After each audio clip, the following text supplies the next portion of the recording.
হাওড়ার দিকে নজর রাখবো, তার কারণ হাওড়ায় জলে বিষ। হ্যাঁ, শহরের নোংরা জল নিকাশি নালা দিয়ে মিশছে গঙ্গায়, পারে দুর্গন্ধে টেকা দায়।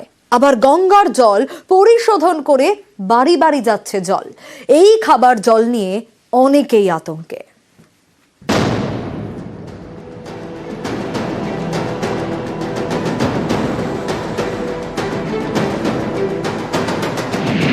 হাওড়ার বটানিক গার্ডেন থেকে বালি ব্রিজ গঙ্গার পাড় ধরে প্রায় 25 কিলোমিটার। এই অংশে নানা জায়গায় মিশছে শহরের আবর্জনা, নর্দমার নোংরা জল মিশছে গঙ্গায়।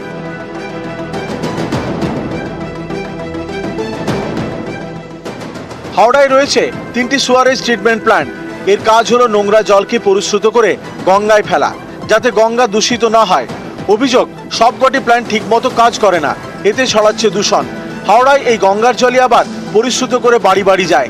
বাসিন্দাদের অনেকের প্রশ্ন, যেভাবে গঙ্গা দূষিত হচ্ছে তাতে খাবার জলে বিষ নেই তো? আতঙ্ক মানে একটা ভয়াবহ চিত্র, কারণ আমরা যে পানীয় জলটা পান করছি সেটা একদম দূষিত হয়ে যাওয়ার কথা। যেই বর্জ্যটা কখনোই সরাসরি গঙ্গায় পড়া উচিত নয়, কারণ এই পানীয় জলে যদি বর্জ্য পদার্থ পড়ে তাতে তো আমাদের প্রত্যেকেরই প্রাণহানির শঙ্কা রয়েছে। আমরা তো খুবই আতঙ্কিত এখন এই জল থেকেই এত রোগ, কারণ কর্পোরেশন আছে, সে তো ইলেকশন হয়নি 7 বছর ধরে, এবার সেইখানের পরিকাঠামো ভেঙে পড়েছে, সেই জল ঠিকঠাকভাবে ফিল্টার হচ্ছে কিনা সেটা দেখবার লোক নেই। কিন্তু প্রচন্ড গন্ধ, আর এই বর্ষার জলে তো আরো সব এখানে নোংরা জমে যায়, আরো বেশি গন্ধ বেরোয়। হাওড়ার যত জল সব এদিক থেকে এসে এখানে এসে জল জেনে শুনেই বিষ পান করতে হচ্ছে, আর বাঁচার জন্য করতে হবে। জল নেই যখন, কতটা জল আমি নিয়ে আসবো বাড়ি থেকে বলি? জলটা যদি ঠিকঠাক না হয় মানুষ তো অসুস্থ এমনি হয়ে পড়বে। হাওড়া সুয়ারেজ ট্রিটমেন্ট প্ল্যান্টের সংখ্যা যে প্রয়োজনের তুলনায় কম, সে কথা মেনে নিয়েছেন পুরসভার মুখ্য প্রশাসক।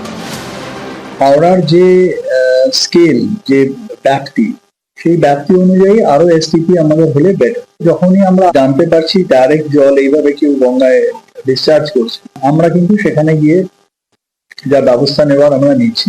আমাদের যেটা আগামী দিনের চিন্তা ভাবনা থাকবে, যদি এসটিপি সংখ্যা আমরা এখানে সুয়ারেজ ট্রিটমেন্ট প্ল্যান্টের আমরা সংখ্যা বাড়াতে পারি, তাহলে হয়তো এই সমস্যাটাকে আমরা আরো বেশি এফেক্টিভলি কন্ট্রোল করতে পারি।